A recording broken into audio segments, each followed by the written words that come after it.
герой, а утре си бандит. Такава ни е схемата, за всяко нещо си пребита. Утре получаваш бронхит, брат, знаеш ли защо? Защото некой плехар е решил да ти покаже колко яко е да пушиш. Нека в шита ти безпомощен, подаваш се и после молиш се на Бог, защото в някой тесен ъгъл сам седиш свит.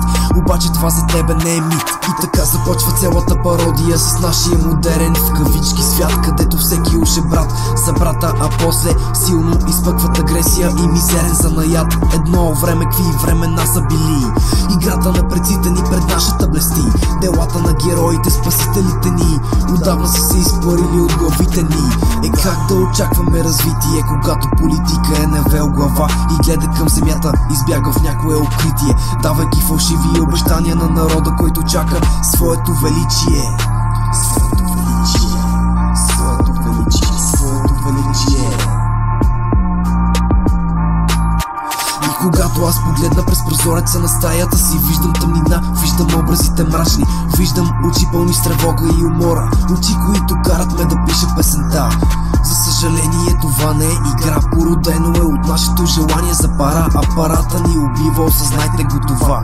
Стига сме рубували, стегнете се сега.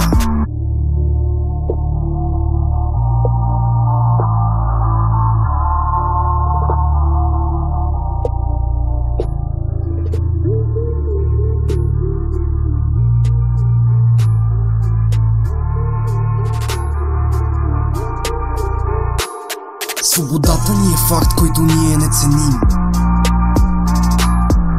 Мислим я за даденост, обаче грешим. Преди 2 века българите бориха се за това да осигурят свобода на своите деца.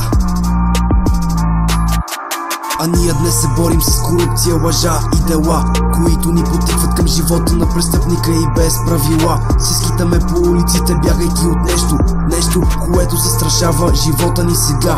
Нека да запомним на Левски и делото, вместо да сме жертви на такива времена.